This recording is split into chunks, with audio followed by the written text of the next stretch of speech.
Item number 20, 21 और 22।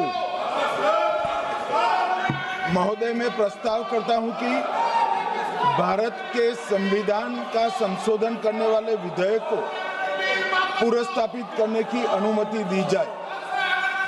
महोदय, मैं प्रस्ताव करता हूं कि जम्मू कश्मीर पुनर्गठन अधिनियम 2019 का संशोधन करने वाले विधेयक को पुनर्स्थापित करने की अनुमति दी जाए।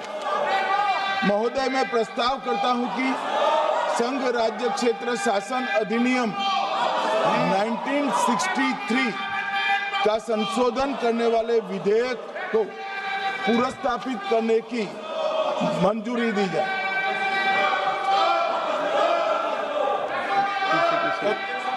कर दिया। श्री असाउद्दीन ओवैसी जी। Sir, I stand to oppose the introduction of J&K Reorganization Amendment Bill 2025, Union Territories Amendment Bill 2025, and the Constitution 130 Amendment Bill 2025, sir. Sir, this violates principle of separation of powers, due process, undermines the right of the people to elected government.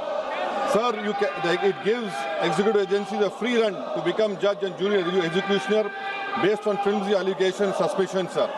Sir, only when an offence is proved beyond reasonable doubt, then only you can leave the post and the membership. But here a mere accusation, allegation, the punishment of losing one ministerial post will follow.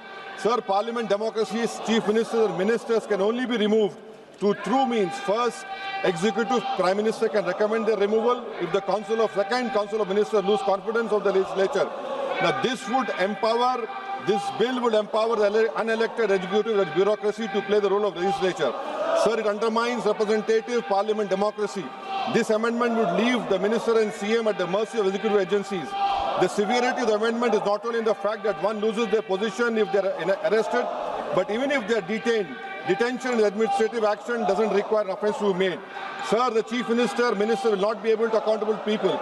I want to know from the Honourable Home Minister, as he read Article 74(1), which says that the Council of Ministers headed by the Prime Minister to aid and advise the President who shall, in exercise of his function, act in accordance with such advice. Now, this bill clearly violates 74(1). Sir, this is the 1933 Gestapo when Gestapo was found in Germany. This government is hell-bent on creating a police state. This will be a death knell and leash on elected government, sir. Indian Constitution is being amended to turn this country into a police state. BNS 152, the Home Minister promised in this House that sedition would not be used. Section 316, Section 9 of BNS, PMLA Section 4, all these can be used to destabilize an elected government, sir. That is why I oppose the introduction of all these three bills. This is nothing but creating a Gestapo to ensure that our democracy does not survive. And may I tell the Honourable Home Minister, despite his promise on BNS 152, 152 has been used against a senior journalist, Siddharth Vardhan, Assam also. That is why I oppose this introduction of three bills, sir. Thank you. Tiwari. Speaker, sir, I rise to oppose the introduction of these three bills under Rule 70(1) of the Rules of Procedure and Conduct of Business in the Lok Sabha. This bill is squarely destructive of the basic structure of the Constitution. अध्यक्ष महोदय, भारत का संविधान का जो मूलभूत ढांचा है वो ये कहता है कि कानून का राज होना चाहिए. There should be rule of law. और उस rule of law, कानून के राज की बुनियाद है कि आप बेगुनाह हैं जब तक आपका गुनाह साबित नहीं किया जाता. You are innocent until proven guilty. This bill stands that fundamental maxim of jurisprudence on its head. It makes an investigating officer the boss of the Prime Minister of India. The second ground on which I oppose this bill, it violates Article 21 the due process clause, FIR, arrest, charge sheet, and even framing of charge does not in any manner substantiate guilt. In fact, you plead not guilty only after charges are framed against you. This bill turns the fundamental jurisprudence of Article 21 on its head.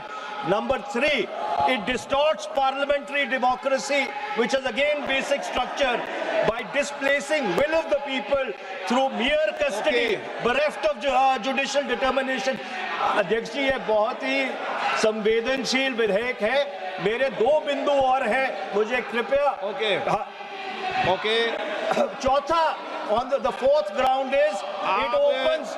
Please माननीय सदस्य, आप नियम 72 के तहत विरोध कर रहे हैं.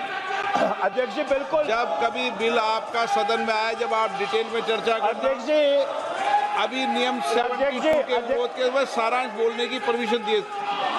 जो रूल 72 है वो 2 चीज कहता है. एक लेजिस्लेटिव कॉम्पिटेंस, एक general opposition of the bill, जिसकी स्वीकृति आप दे सकते हैं. और क्योंकि ये इतना संवेदनशील विधेयक है, मैं आपसे विनती करता हूं इसके ऊपर पूरी चर्चा कराई जाए. मेरे सिर्फ 2 बिंदु और हैं. This bill, mister speaker sir, एक मिनट. आपने कानूनन बात की, तो कानून ये भी है कि 72 उसके बाद भी अलाउ करता हूं, लेकिन संक्षिप्त में. बिल्कुल संक्षिप्त में अध्यक्ष जी. आपको डिटेल में चर्चा मेरे सिर्फ 2 बिंदु और हैं. This bill opens the door for political misuse by instrumentalities of the state whose arbitrary conduct has been repeatedly frowned upon by the Supreme Court. And finally, it throws all existing constitutional safeguards to the winds. Collective responsibility, judicial review, no confidence motion, and disqualification and conviction.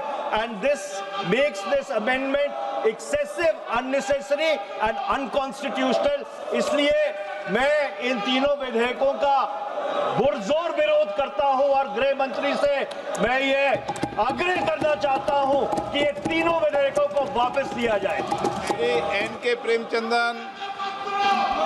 Speaker sir, I strongly oppose the bill, 130th Constitutional Amendment Bill, as well as the other 2 bills I strongly oppose on 4 grounds. So the first ground is the bills are to be introduced according to the rules and procedure of the House. The bill is not circulated among the members. Yesterday after 1 o'clock we have received the copy of the bill, and I would like to know from the Honorable Minister, what is the undue haste and urgency in bringing such a constitutional amendment bill? What is the emergent need of having such a bill? That means the introduction of the bill itself is lacking bona fides. The bill is lacking bona fides. That is why I would like to say that this is with a mala fide intention to destabilize the opposition ruled states in various parts of the country. Number 1. एक minute. माननीय अध्यक्ष जी, प्रेमचंद्रन जी कह रहे हैं कि जल्दबाजी में लाया गया. इसका सवाल इसलिए नहीं उठता कि मैं इस बिल को संयुक्त समिति को सौंपने की दरखास्त करने वाला हूं. इस पर संयुक्त समिति जो राज्यसभा और लोकसभा पक्ष और विपक्ष सभी सांसदों की बनेगी, जो इस पर विचार करेगी और आपके सामने लेकर आएगी.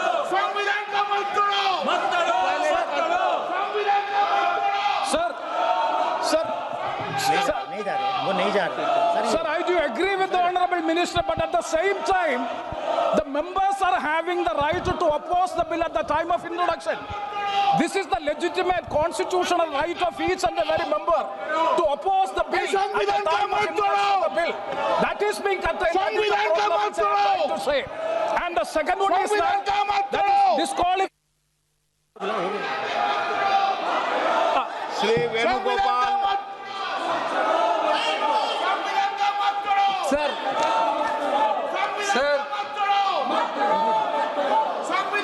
Sir, I rise to oppose the introduction of the Constitution Amendment Bill 25, the Government of Union Territory.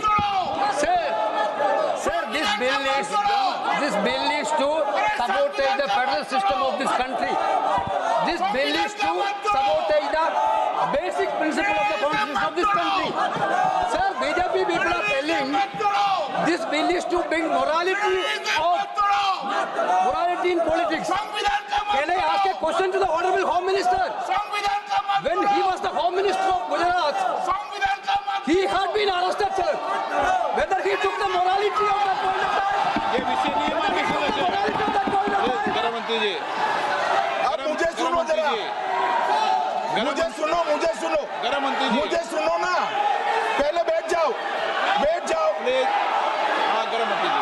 माननीय अध्यक्ष जी, मैं रिकॉर्ड क्लियर करना चाहता हूं। मुझ पर झूठे आरोप लगाए तब अरेस्ट होने के पहले मैंने नैतिकता के मूल्यों का हवाला देकर इस्तीफा भी दिया और जब तक मैं कोर्ट से निर्देश नहीं हुआ कोई संविधान पद मैंने स्वीकार नहीं किया। ये क्या सिखाते हैं नैतिकता में? मैं तो इस्तीफा देकर गया था और मैं तो चाहता हूं कि ये नैतिकता के मूल्य बढ़े। हम ऐसे निर्लज्ज नहीं हो सकते कि हम पर आरोप लगे और हम संवैधानिक पद पर रहें।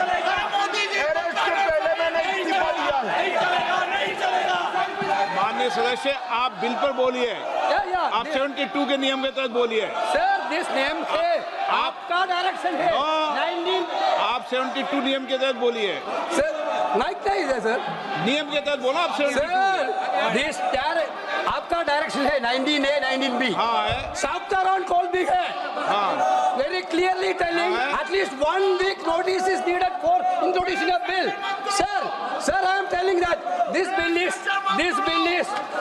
is to target the opposition ruling government. This bill is to threaten the people like Nitish Kumar and Chandrababu Naidu. This bill is to blackmail. Sir, out of sir, my point one. आप माननीय सदस्य, आप 9 चलिए। धर्मेंद्र प्रधान जी बोलना चाहते हैं? प्रधान नहीं यादव। आपके मेंबरों को बिठाओ।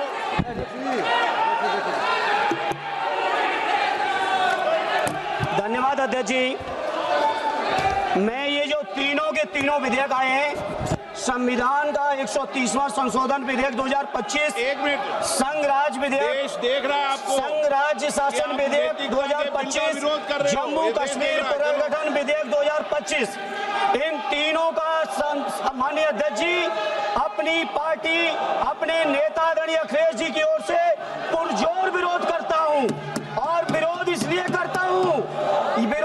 करता हूं माननीय गृह मंत्री जी, बहुत नैतिकता की बातें कर रहे हैं आपने भाषण दिए थे चक्की पी सिंह महाराष्ट्र में, जिनको लेके डिप्टी सीएम बना के घूम रहे हैं आप। इसलिए अध्यक्ष जी मैं इस मौके पर कहता हूं ये बिल संविधान विरोधी, मूल अधिकार विरोधी, न्याय विरोधी। माननीय अध्यक्ष जी, मैं प्रस्ताव करता हूं कि भारत के संविधान का संशोधन करने वाले विधेयक, संघ राज्य क्षेत्र शासन अधिनियम 1963 का संशोधन करने वाले विधेयक और 2019 का और संशोधन करने वाले विधेयक को माननीय अध्यक्ष जी द्वारा नाम निर्देशित किए जाने वाले इस सभा के 21 सदस्य